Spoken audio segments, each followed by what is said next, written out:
Hey guys, good evening. This is me Aarti Jadhav. आप सभी का स्वागत करती हूँ महाराष्ट्र नर्सिंग एकेडमी में। आप सभी ने परसों का जो संडे का एग्जाम था ईएसआईसी का वो दिया होगा और मुझे बहुत से मैसेजेस आए कि मैम हमारा ईएसआईसी का पेपर बहुत ही मतलब जितना एक्सपेक्टेड था उससे भी बुरा गया। क्योंकि रीजन दो तीन थे। एक तो इस बार ईएसआईसी का पैटर्न चेंज हुआ और चेंज ही नहीं बहुत हद तक के चेंज हुआ। क्योंकि सिर्फ ईएसआईसी का ही नहीं, आज तक के जितने भी एग्जाम हुए उससे भी काफी अलग पेपर आया था। मतलब कि पेपर सबसे मेन तो लेंदी था, ठीक है, लेंदी था। उसके बाद पैटर्न चेंज था और उसके बाद ये था कि 150 क्वेश्चंस आ गए थे। मतलब सभी को ऐसे लग रहा था कि 100 क्वेश्चंस आएंगे पर 150 क्वेश्चंस आए। तो इस वजह से भी काफी स्टूडेंट पैनिक हो गए और पैनिक की वजह से बहुत सारी मिस्टेक्स हुई और ऊपर से 1/3 निगेटिव था। तो इस वजह से मोस्टली स्टूडेंट के ये मैसेजेस थे कि मैम पेपर अच्छा नहीं गया है तो अभी हम क्या करेंगे, इसी लेवल की नेक्स्ट एग्जाम कौन सी होंगी और कब होंगी। तो आप सभी के लिए खुशखबरी लेके हम आए हैं महाराष्ट्र नर्सिंग एकेडमी। तो अगर आपको सेम लेवल की एग्जाम चाहिए विथ सेम पे स्केल, ठीक है, ईएसआईसी का पे स्केल जितना था, जैसे 75,000 आपको सैलरी करीबन मिलने वाली थी ईएसआईसी में, तो वैसी ही सैलरी, वैसी ही सब सेंट्रल गवर्नमेंट की जॉब और उतनी ही अच्छी जो वैकेंसी है वो नेक्स्ट वैकेंसी आने वाली है। अब व्हाट नेक्स्ट? ईएसआईसी अच्छा नहीं गया, अभी काफी स्टूडेंट डिप्रेशन में है, तो व्हाट नेक्स्ट? ठीक है, ये क्वेश्चन है सबके पास कि व्हाट नेक्स्ट, अब हम क्या कर सकते हैं। तो उसके लिए महाराष्ट्र नर्सिंग एकेडमी ने आपके लिए बहुत अच्छा कोर्स लॉन्च किया है और उसके साथ साथ हमने यूट्यूब पे सीरीज भी शुरू की है। तो आज हमारी एक सीरीज स्टार्ट होने वाली है, आरआरबी के लिए सीरीज है। तो डेली आपको आरआरबी की सीरीज मिलेगी। उसके साथ साथ आरआरबी के लिए अपन कोर्स भी लॉन्च करने वाले हैं, उसके बारे में डिटेल में आपको मैं आगे बताती हूँ। तो ये जो आरआरबी के एग्जाम है ये भी एक सेंट्रल गवर्नमेंट की एग्जाम है। इसमें भी आपको 75,000 के करीब ही सैलरी मिलेगी। मतलब कि जितनी ईएसआईसी की थी उतना ही पे स्केल वगैरह सब सेम रहेगा। तो अगर आपका ईएसआईसी छूटा है तो आपको दिल छोटा करने की ज़रूरत नहीं है, डिप्रेशन में जाने की ज़रूरत नहीं है दोस्तों, और आपको अच्छे से पढ़ाई करने की ज़रूरत है।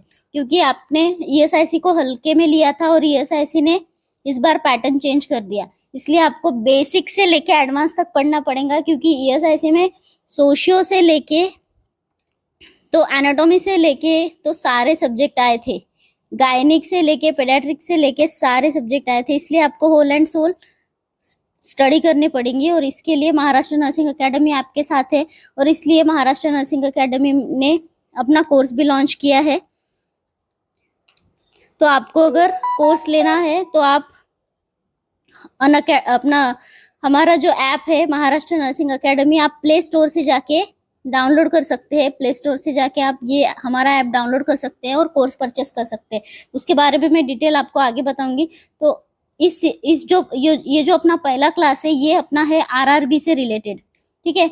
तो आरआरबी के जो मॉडल क्वेश्चंस रहेंगे और पीवाईक्यू रहेंगे इस क्लास में आज अपन डिस्कस करने वाले हैं। ईएसआईसी में जो भी जिसका भी पेपर एकदम खराब गया है और आपको लगता है कि नहीं हमें नेक्स्ट एग्जाम चाहिए और इतनी ही ईएसआईसी के लेवल की चाहिए, तो आप आरआरबी के लिए बहुत अच्छे से प्रिपरेशन कर सकते हैं हमारे साथ। आपको डेली क्लास अटेंड करना है और जिसको एडवांस चाहिए तो उनको हमारा ऐप डाउनलोड करके कोर्स परचेस करना है। तो आज हमारा जो पहला क्लास है अपन स्टार्ट करते हैं कुछ एमसीक्यू के साथ और बीच में मैं आपको कोर्स का डिटेल बताऊंगी, कोर्स में कितने मतलब आपको क्या क्या कवरेज रहेगा और फीस कितनी रहेंगी, ठीक है, ये सब अपन आगे कवर करेंगे। उससे पहले शुरू करते हैं आज का first MCQ. The first MCQ is who introduce the principle of inheritance. ये 2019 में क्वेश्चन आया है आरआरबी में, ठीक है, ये क्वेश्चन आ चुका है 2019 में आरआरबी में सेम एग्जाम में। तो इस टाइप के भी क्वेश्चन आरआरबी ने पूछे हैं, ठीक है। तो फर्स्ट ऑप्शन है Antony van Leeuwenhoek. This is not can, this is van, ठीक है, van Leeuwenhoek. Option B William Harvey, option C Robert Brown and option D George Gregor Mendel, ठीक है।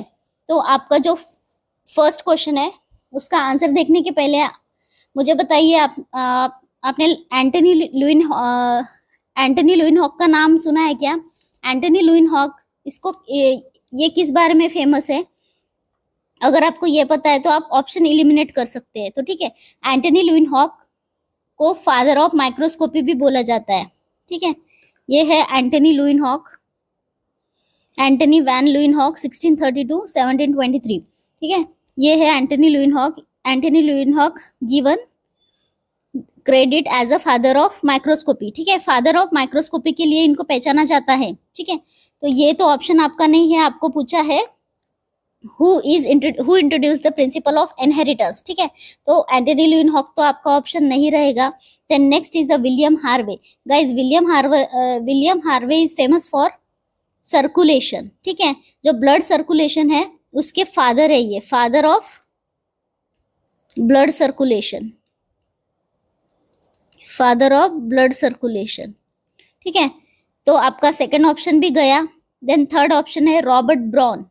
रॉबर्ट ब्राउन को किसके लिए जाना जाता है?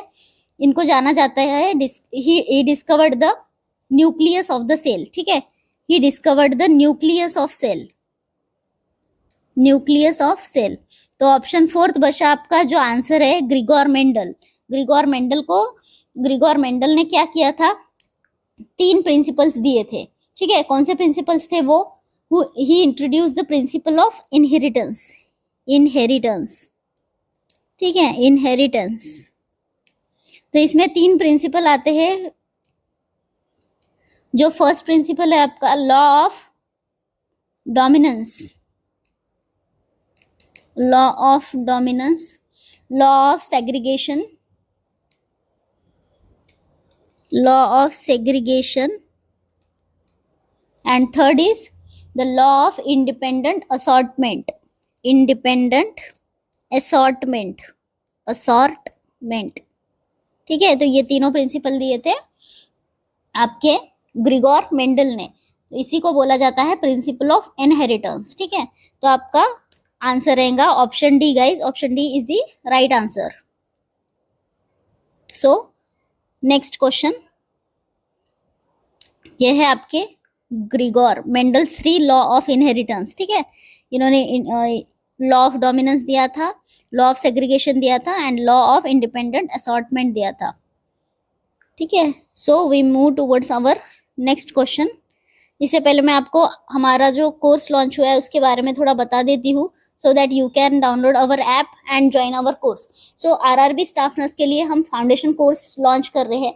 अगर देखिए, बहुत से स्टूडेंट है यहाँ पे जिन्होंने प्राइवेट कॉलेज से अपना नर्सिंग कंप्लीट किया है। ठीक है, गवर्नमेंट कॉलेज तो ऐसे रहते हैं कि जिनका मतलब बेसिक्स एटलीस्ट बहुत अच्छा रहता है, क्योंकि गवर्नमेंट कॉलेज में मोस्टली अच्छे से पढ़ाया जाता है। पर कुछ कुछ प्राइवेट कॉलेज जो रहते हैं वहाँ पे एकदम अच्छे से नहीं पढ़ाया जाता। तो आपको फाउंडेशन जो आपका रहता है वो मतलब ये करने की, बिल्ड करने की बहुत ज़्यादा ज़रूरत है, क्योंकि फाउंडेशन से ही आप, अगर आपका फाउंडेशन अच्छा रहेगा तो बिल्डिंग अच्छी बनेगी। सो कि आपको यहाँ पे ये जो फाउंडेशन कोर्स है इसमें आपको बेसिक से लेके एडवांस तक सब पढ़ाया जाएगा, क्वेश्चंस के थ्रू और विथ सब्जेक्ट वाइज। ठीक है, इसमें जैसे फाउंडेशन रहेगा, फाउंडेशन की बेसिक थ्योरी आपको पढ़ाई जाएगी, उसके क्वेश्चंस डिस्कस किए जाएंगे, उसके बाद आपको टेस्ट भी दिए जाएंगे। ठीक है, नेक्स्ट आपका फॉर एग्जांपल गायनी है, गायनी के सब्जेक्ट है ओबीजीवाई है, उसकी थ्योरी करवाई जाएगी विद एमसीक्यू। ठीक है, फिर आपका MSN है, उसकी थ्योरी विद एमसीक्यू, ये सब करवाया जाएगा। तो इस जो आपका फाउंडेशन कोर्स है ये अगर आप नॉर्सेट दे रहे होगे फिर भी आपके लिए इम्पॉर्टेंट है, और आप नर्सिंग की कोई भी एग्जाम दे रहे होगे फिर भी आपके लिए ये इम्पॉर्टेंट है। क्यों ऐसा? क्योंकि आपका अगर बेसिक ही अच्छा नहीं रहेगा तो आप कोई भी एग्जाम नहीं दे सकते, और अभी नर्सिंग का एग्जाम का जो लेवल है वो काफ़ी हद तक के बढ़ चुका है। इसलिए आपको सब कुछ पता रहना चाहिए, बेसिक से लेकर एडवांस तक, क्योंकि कल बेसिक्स भी क्वेश्चन थे और एडवांस भी क्वेश्चन थे। तो बेसिक भी पता चाहिए और एडवांस भी पता चाहिए, इसलिए आपको फाउंडेशन कोर्स ज्वाइन करना चाहिए। उसमें आपको फुल सिलेबस कवरेज मिलेगा। जस्ट अ मिनट गाइस, आपको फुल सिलेबस कवरेज मिलेगा इसमें। देन आपको रिकॉर्डेड लेक्चर्स मिलेंगे इसमें, फुल सिलेबस कवरेज मिलेगा, रिकॉर्डेड लेक्चर्स मिलेंगे, प्रिंटेबल नोट्स मिलेंगे, मतलब कि आपको सॉफ्ट कॉपी में नोट्स मिलेंगे, आप उसको प्रिंट करवा सकते हैं, सॉफ्ट कॉपी में नोट्स मिलेंगे। 5 test series free, 5 test series मिलेगी। ठीक है, उसके बाद आपको 1-to-1 गाइडेंस मिलेगा टिल आपका सिलेक्शन होने तक के आपको गाइडेंस मिलेगा। आप पूछ सकते हैं हमें पर्सनली कि कौन से एग्जाम का कैसे प्रिपरेशन करना चाहिए। देन आपकी जो इसकी फीस थी वो हमने 5000 रखी थी, पर हमने अभी डिस्काउंट कर दिया है, जो आपको स्पेशल ऑफर के थ्रू 3999 में मिलेगी ये जो कोर्स है वो। तो अगर आपने उस 8 जुलाई का टेस्ट दिया होगा, 8 जुलाई में जो हमने टेस्ट रखा था उसमें फर्स्ट 3 रैंकर्स जो थे उसमें जिन्होंने टॉप किया था उनको 70 टू 75% तक की स्कॉलरशिप मिलने वाली है। अप टू 70% स्कॉलरशिप मिलने वाली है इसमें, 70% तक की आपको स्कॉलरशिप मिलने वाली है। तो इसके लिए आप वो टेस्ट फिर से दे सकते हैं, अपीयर कर सकते हैं, सो दैट आपको आपके नॉलेज का पता चल सके और आपको ये भी पता चले कि टेस्ट सीरीज का लेवल क्या है। सो आप ऐप डाउनलोड करिए और टेस्ट सीरीज फ्री में है, वो टेस्ट सीरीज आप मॉक टेस्ट दे सकते हैं। Then we move towards our next question.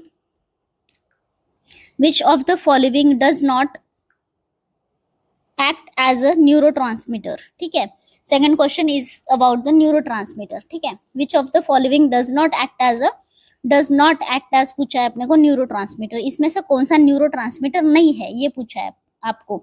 तो first option is the cortisone, second option is the acetylcholine, then third option is the epinephrine, fourth option is the norepinephrine. ठीक है, तो सबसे पहले बताइए कि केमिकल जो ये होता है न्यूरोट्रांसमीटर होता है वो क्या होता है। ठीक है, तो न्यूरोट्रांसमीटर मतलब क्या होता है, a chemical substance responsible for the transmission of impulse through the synapse is called as a neurotransmitter. देखिए न्यूरोट्रांसमीटर क्या है, एक केमिकल सब्सटेंस है,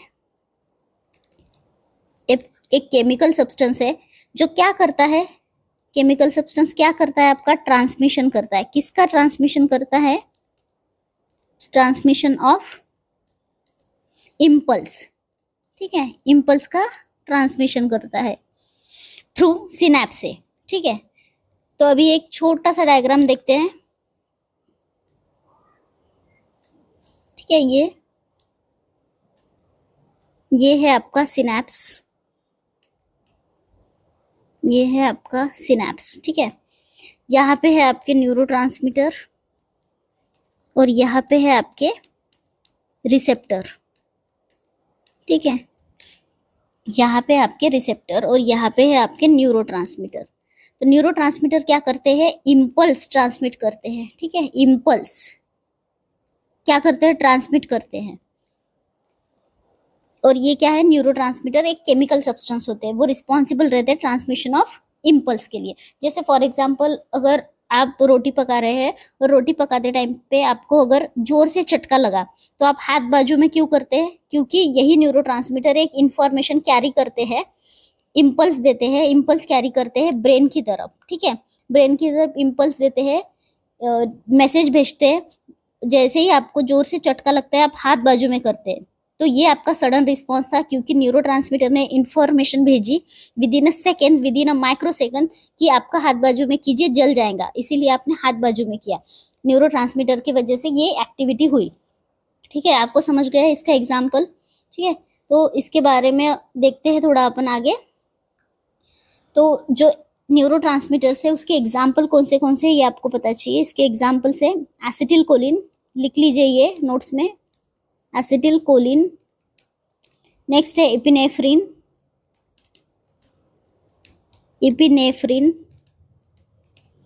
norepinephrine, norepinephrine. Then GABA, GABA का फुल फॉर्म बताइए, कमेंट बॉक्स में बताइए गाबा का full form. Then serotonin, then serotonin. ठीक है, तो ये सारे हैं आपके न्यूरोट्रांसमीटर, ये आपको पता चाहिए। तो आपका आंसर क्या रहेगा, जो लिस्ट थी उसमें आपको कहीं पे भी कॉर्टिसोन मिला क्या, कॉर्टिसोन था इस लिस्ट में, नहीं था। तो इसलिए आपका ऑप्शन क्या रहेगा गाइस, आपका ऑप्शन रहेगा, देखो एसिटिलकोलिन आपके लिस्ट में था, इपिनेफ्रिन था, नॉरएपिनेफ्रिन था, तो आपका ऑप्शन जाएगा cortisone, option A. So we move towards our next question guys. The eating behaviour regulated by, question ऊपर नीचे हो गए, next time it will not happen. The eating behaviour regulated by, ठीक है, तो फर्स्ट ऑप्शन है आपका हाइपोथैलेमस, सेकंड ऑप्शन है pancreas, third option is thyroid gland, fourth option is adrenal gland. तो गाइज आपको पता है कि इसका आंसर, तो आप तब तक के कमेंट बॉक्स में बताइए आंसर। ईटिंग बिहेवियर कौन रेगुलेट करता है, ये पूछा है आपको। हाइपोथैलेमस रेगुलेट करता है, पैंक्रियाज रेगुलेट करता है। इसमें मिस्टेक होने के चांसेस है, क्योंकि आपको लगेगा कि थायराइड रेगुलेट करता होगा, बहुत से स्टूडेंट को ये गलती हो सकती है, बट ये राइट आंसर नहीं है। आपका राइट आंसर है गाइस हाइपोथैलेमस, ठीक है। आपका राइट आंसर है हाइपोथैलेमस। हाइपोथैलेमस के मेन फंक्शन जो है वो देख लीजिए, क्योंकि हर एग्जाम में आपको हाइपोथैलेमस पे क्वेश्चन मिलेगा। तो इसके मेन फंक्शंस क्या है? फर्स्ट सबसे मेन फंक्शन है हीट रेगुलेशन, हीट रेगुलेशन करता है, ठीक है। नेक्स्ट फंक्शन हिज है कंट्रोल एक्टिविटी ऑफ एएनएस। जो एक्टिविटी होती है आपकी एएनएस की, ऑटोनॉमिक नर्वस सिस्टम की, वो कंट्रोल करता है, ठीक है। Activity control, control activity of ANS, ANS की एक्टिविटी, ऑटोनॉमिक नर्वस सिस्टम की एक्टिविटी कंट्रोल करता है। Third is the regulation of eating and drinking by feeding and thirst centre, ठीक है। जो थ्रस्ट सेंटर होता है उसके रेगुलेशन के थ्रू ईटिंग और ड्रिंकिंग को रेगुलेट करता है, ठीक है। Eating and drinking regulation, drinking regulation, ठीक है। इसके बाद नेक्स्ट फंक्शन है fourth, next function is regulation of emotional and behaviour pattern with limbic system. Regulation of emotional, regulation of emotional behaviour pattern, emotional behaviour pattern with limbic system, with limbic system मतलब कि limbic system के साथ मिलके, with limbic system emotional behaviour pattern को regulate करता है। तो limbic system को और एक नाम है, उस वो नाम आपको पता चाहिए, पूछ सकते हैं कि what limbic system is also called as, limbic system is also called as emotional brain, emotional brain, emotional brain बोलते हैं लिम्बिक सिस्टम को। तो ये भी आपको पता चाहिए, अल्टरनेटिव नेम्स आजकल पूछ रहे हैं, ये भी आपको पता चाहिए, ठीक है। तो आपके क्वेश्चन का आंसर रहे hypothalamus, option A, option A is the right answer. The next question is identify the part of human stomach which connect with the esophagus, ठीक है।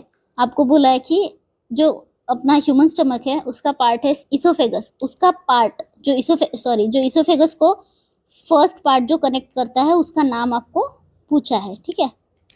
ऐसे इस टाइप में स्टमक रहता है, तो आपको पूछा है कि जो इसोफेगस है यहाँ पे जो ये पार्ट होता है उसका नाम क्या है, ठीक है। तो अपन एक स्टमक का स्ट्रक्चर बनाते हैं। देखिए अपन स्टमक बनाते हैं, स्टमक का पार्ट कैसा रहता है, स्टमक का स्ट्रक्चर कैसा रहता है अप्रोक्सीमेटली, उतना अच्छा डायग्राम तो नहीं बना सकते अपन, पर फिर भी एक रफ आइडिया आपको पता चाहिए, ठीक है। ये आपका है इसोफेगस, इसोफेगस ऊपर है, ठीक है। ये उसका हाफ पोर्शन भी नहीं है, एकदम छोटा पार्ट है ये। यहाँ पे एक पार्ट होता है, ये आपका पार्ट है, ये एक डोम शेप, फंडस बोलते हैं इसको, ठीक है। क्या बोलते हैं इसको? फंडस, ठीक है, इसको बोलते हैं फंडस। ये जो बाकी का जो पार्ट है इसको बोलते हैं बॉडी, जो 80% पार्ट है इसको बोलते हैं बॉडी। और देख और जो देन ये जो बचा हुआ पार्ट है इतना, एक मिनट में एक डायग्राम ही फिर से बना देती हूँ आपका।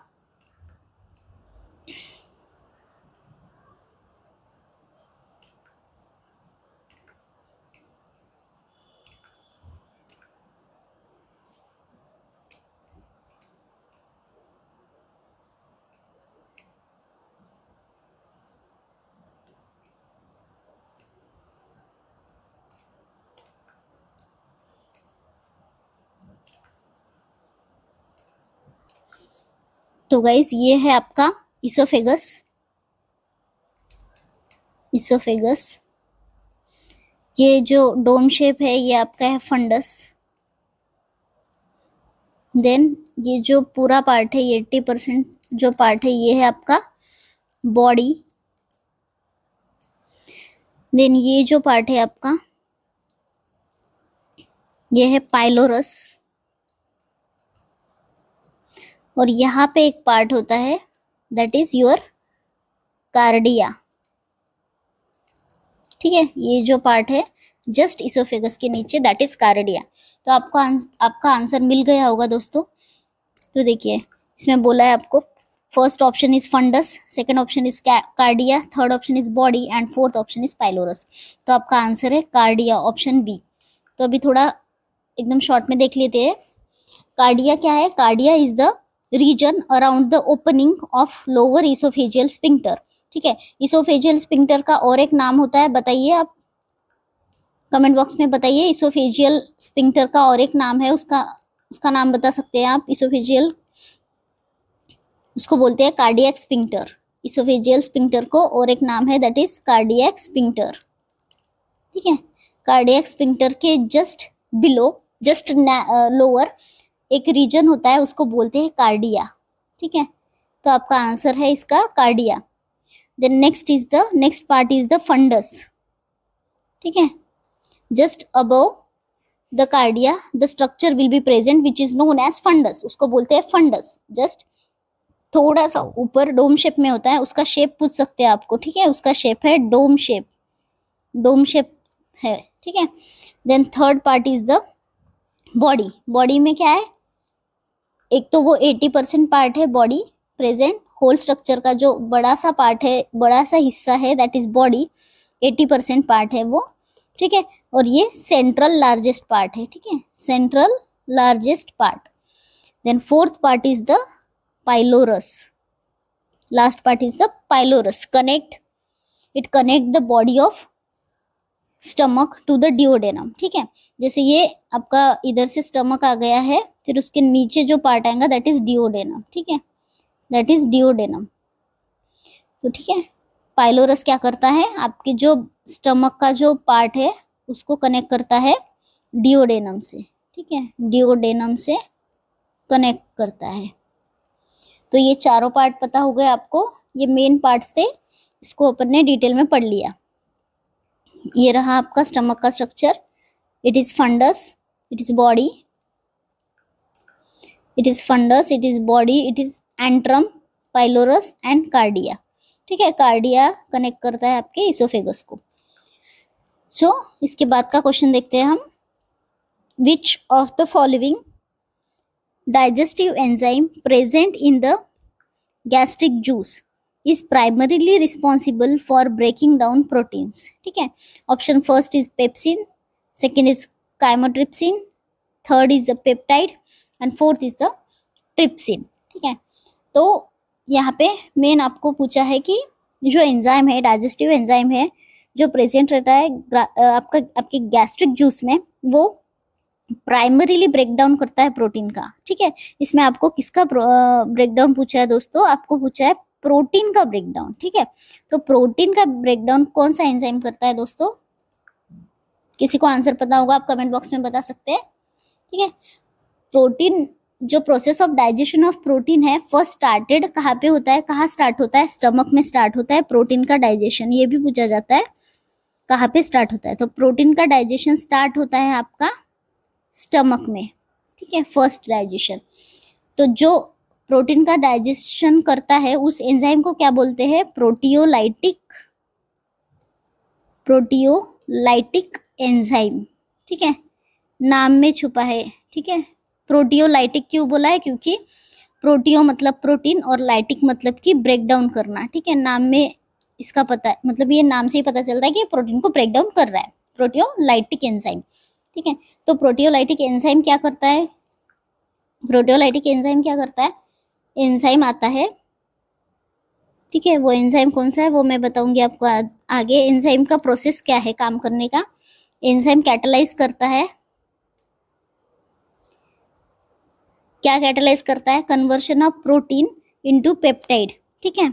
कैटालाइज करता है प्रोटीन को, प्रोटीन को दो पार्ट में डिवाइड कर देता है, ठीक है, अमाइनो एसिड एंड पेप्टाइड्स में, ठीक है। कन्वर्शन करता है, एक तो अमाइनो एसिड में कन्वर्शन करता है प्रोटीन का और दूसरा करता है कन्वर्शन इसका पेप्टाइड में, ठीक है। ये आपको ये पता चाहिए, इसका जो प्रोसेस है वो पता चाहिए।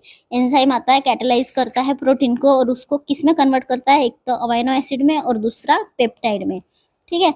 और वो जो प्रोटीन है उसका नाम क्या है गाइस, वो एंजाइम का नाम क्या है गाइस, जो प्रोटीन को लाइट करता है, मतलब प्रोटियोलाइटिक एंजाइम है जो प्रोटीन को कट करता है, डाइजेस्ट करता है, उसका नाम क्या है, पेप्सिन। तो आपका आंसर क्या जाएगा दोस्तों, इस क्वेश्चन का आपका आंसर क्या जाएगा दोस्तों, ऑप्शन ए, पेप्सिन, ठीक है। तो पेप्सिन सिक्रेट कौन करता है, ये भी क्वेश्चन पूछा हुआ है, कई बार एग्जाम में आ चुका है। Pepsin secreted by chief cells of gastric gland, ठीक है।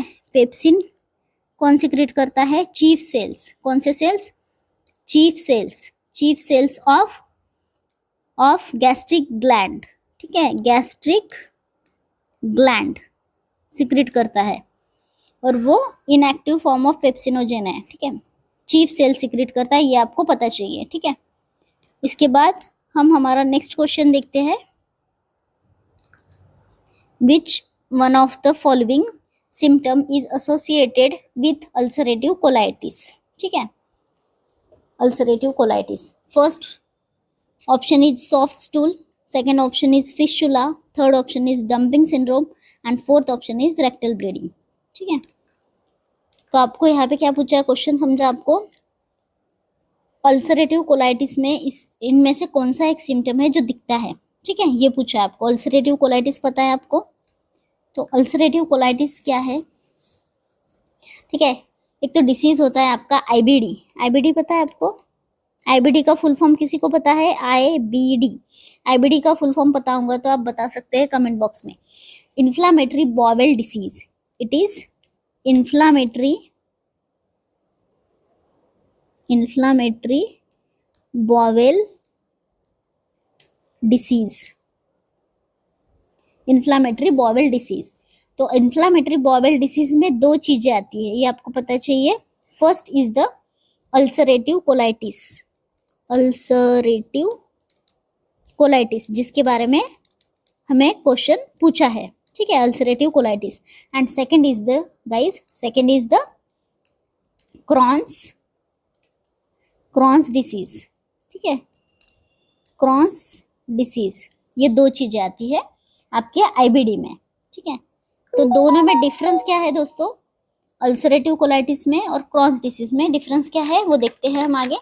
तो ulcerative colitis cause severe diarrhoea, ulcerative colitis में क्या होता है, अल्सरेटिव कोलाइटिस इसमें क्या होता है, सीवियर डायरिया होता है, ठीक है, सीवियर डायरिया, सीवियर डायरिया। पर इस डायरिया में क्या रहता है प्रेजेंट, ब्लड एंड म्यूकस, ठीक है, ब्लड एंड म्यूकस। और जो आपका क्रॉन्स डिसीज होता है उसमें क्या होता है, severe diarrhoea with, Crohn's disease में क्या रहता है आपका, severe diarrhoea with pus and mucus, इसमें क्या होता है आपका पस एंड म्यूकस, ठीक है। दोनों में डिफरेंस पता चला। अल्सरेटिव कोलाइटिस में आपको क्या डिफरेंस मिल रहा है, इसमें रहता है डायरिया सीवियर रहता है दोनों में, पर इसमें ब्लड विथ म्यूकस रहता है और इसमें पस विथ म्यूकस रहता है, इसमें ब्लड नहीं रहता क्रॉन्स डिसीज में। तो आपका ऑप्शन क्या रहेगा इसमें, सही वाला जो ऑप्शन है इसमें क्या है आपका, इसमें आपका सही ऑप्शन रहेगा rectal bleeding, rectal bleeding is the right answer. तो अच्छा ये बताइए आपको फिस्टुला कहाँ देखने को मिलेगा या और डंपिंग सिंड्रोम कहाँ देखने को मिलेगा। तो आपको जो फिस्टुला है गाइस वो कहाँ देखने मिलेगा, ये देखने को मिलेगा आपको क्रॉन्स डिसीज में, ठीक है, क्रॉन्स डिसीज में आपको देखने को मिलेगा। देन डंपिंग सिंड्रोम कहाँ देखने को मिलेगा आपको, डंपिंग सिंड्रोम आपको कहाँ देखने को मिलेगा, गैस्ट्रिक रिसेक्शन में। जब गैस्ट्रिक रिसेक्शन होता है कोई पेशेंट में, गैस्ट्रिक सर्जरी गैस्ट्रिक रिसेक्शन जब होता है तो उसमें आपको देखने मिलेगा डंपिंग सिंड्रोम, ठीक है।